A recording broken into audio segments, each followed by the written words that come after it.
सबसे बड़ी जो भूख है वो है हृदय की भूख, दिल की भूख। क्योंकि पेट की भूख अगर भरने से तृप्ति हो जाती तो दिन में हम कितना माल खाते हैं।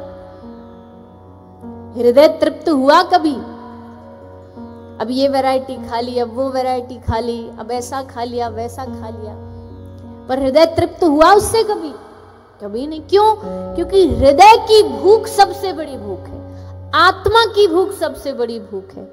और इस भागदौड़ भरे जीवन में हम शरीर को भोजन तो दे देते हैं, पर हम समय समय पर अपनी आत्मा को भोजन देना भूल जाते हैं, अपने हृदय को भोजन देना भूल जाते हैं। लेकिन ये जो आगे आने वाले 3 दिन हैं, इन 3 दिनों में आपकी आत्मा को भोजन यहाँ कराया जाएगा, उसकी तृप्ति कराई जाएगी। आत्मा की तृप्ति भगवान नाम से ही हो सकती है और दूसरा कोई रास्ता नहीं।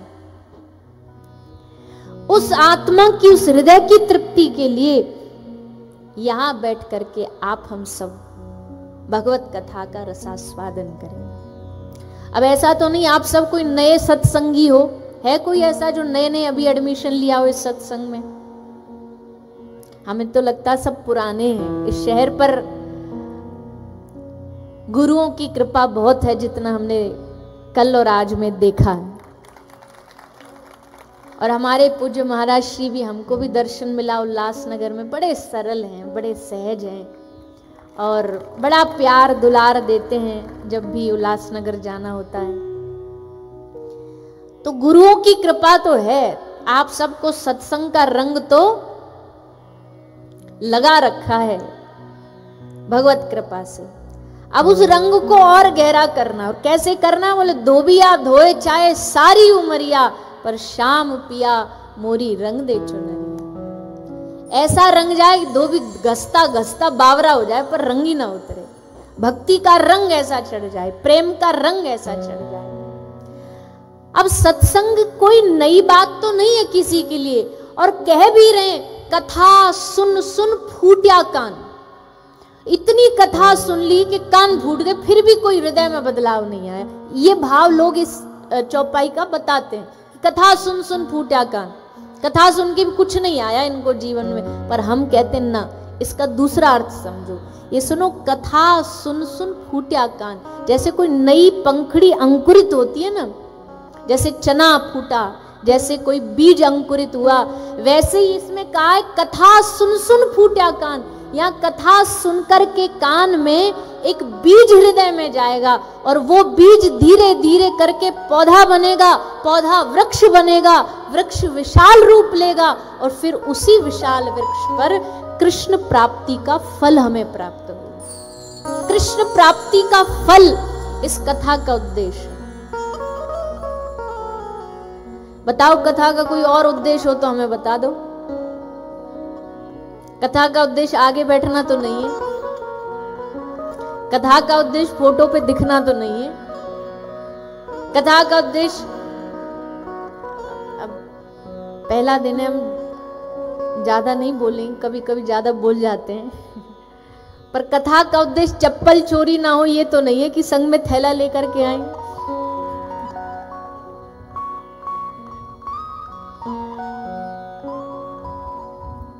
अब रखवाली तो रखनी पड़ती, हम मना नहीं कर रहे, पर लेकर के तो ऐसे आ रहे हो आप जैसे कोई भागवत जी में फल चढ़ाने के लिए प्रसाद लेके आए हो।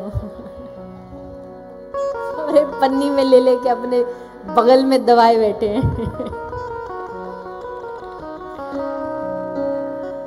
चलो बढ़िया भी है, कम से कम आपको तसल्ली रहेगी, तो ध्यान वहां तो नहीं रहेगा, कम से कम कथा में तो रहेगा। नहीं तो त्वमेव माता छपिता तो मैं गई तो नहीं। हाँ ठीक है, वही है। फिर आधा ध्यान श्लोक में वहां, आधा ध्यान यहाँ। चलो इस बहाने आपका ध्यान तो यहाँ केंद्रित रहे, चिंता नहीं है, संगी हैं आपके, जाएंगी नहीं कहीं।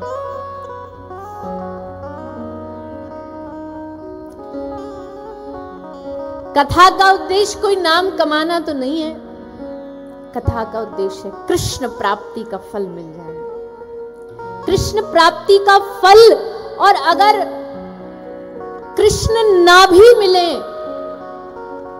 कृष्ण ना भी मिले तो भी कोई चिंता नहीं है। पर उनसे मिलने के लिए मन मचल उठे, ये कथा का सच्चा फल।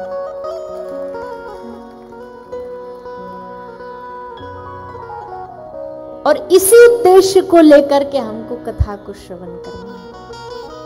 और इसके अलावा कोई उद्देश्य रखेंगे तो फिसल जाएंगे, इसके अलावा कुछ मन में भाव रखेंगे तो फिसल जाएंगे। अब कोई कहे जी ठीक है, पर रोज सत्संग सुनना जरूरी है क्या? महीना में सुन लिया, साल में सुन लिया, या जीवन में एक बार सुन लिया बहुत है? ले देखो भैया, भोजन रोज करते हो, बर्तन रोज मांजते हो, कपड़ा रोज धोते हो, शरीर रोज शुद्ध करते हो, मोबाइल रोज चलाते हो, टीवी रोज देखते हो। जब हर काम रोज कर सकते हो तो भगवान की सत्संग के लिए कोई एक दिन और मुहूर्त क्यों? श्रावण में ही सुनेंगे, इसी दिन सुनेंगे, या इसी महीना में सुनेंगे, क्यों? हर दिन, हर क्षण, हर पल, जब भी भगवान की कृपा हो जाए और तुमको पता चले कि गांधीनगर में अब कोई आ रहा है सत्संग की धारा लेकर के, तो क्या है? बोले भक्त के लिए तो ये समझ लो साल का सबसे सुंदर मौसम आ गया। क्यों? क्योंकि हरि कथा आ गई, भगवान की कथा आ गई। इससे बढ़िया मौसम कोई है ही नहीं दुनिया में। यही उसके लिए बहार है, यही उसके लिए बसंत है, यही उसके लिए सब कुछ है। तो हरि कथा का आना ही जीवन में बसंत है। इसलिए नित्य सुनो, हर रोज सुनो।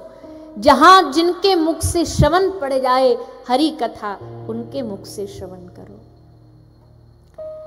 उससे हृदय में परिवर्तन आएगा, उससे हृदय में भगवत प्राप्ति की लालसा जाएगी। उसी लालसा को जगाने ये त्रिदिवसीय सत्संग यहाँ रखा गया है। और इस सत्संग में डूब करके, इस कथा में डूब करके अपनी तन की, मन की, धन की, तीनों की शुद्धि करनी है। क्योंकि तीनों की शुद्धि समय समय पर होनी चाहिए। जैसे कपड़ा शुद्ध, बर्तन शुद्ध, घर शुद्ध, कमरा शुद्ध, वैसे ही तन शुद्ध, मन शुद्ध, धन शुद्ध। तन की शुद्धि होती है स्नान से, धन की शुद्धि होती है दान से, और मन की शुद्धि होती है भगवान के नाम से, सत्संग से, कथा से। तो आप और यहाँ जितने भी लोग पधारे हो, ये सब क्या शुद्ध करने आए? मन को शुद्ध करने आए हैं। मन की शुद्धि होते ही अब बादल के कारण सूरज दिखाई नहीं देता है। बादल ढक दिया इसलिए सूरज ढक गया, पर सूरज नहीं है ऐसा थोड़ी है। हमारे मन में कृष्ण प्रेम नहीं है ऐसा नहीं है। आज भी जब दिल घबराता है ना, तो सबसे पहले कौन याद आता है? बोलिए ना। ठोकर लगी तो क्या बोलेंगे? अरे राम मर गया। उस मरने में भी राम ही आता है। कहीं कुछ आपत्ति विपत्ति आ गई तो दिल सबसे पहले घबरा के प्रभु का स्मरण करता है। हे नाथ मुझे बचा लो, हे प्रभु मुझे बचा लो, मेरी रक्षा करो। क्योंकि मन में तो है प्रेम, पर थोड़ा सा जैसे बादल ने ढक दिया, वैसे कभी कभी माया देवी आती है और थोड़ा सा ने ढक देती है। पर उस समय भी चाहे लाख माया आ जाए, चाहे लाख झंझट आ जाए, हमारे ब्रज में एक बड़ी सुंदर पंक्ति गाते हैं किशोरी जी के लिए।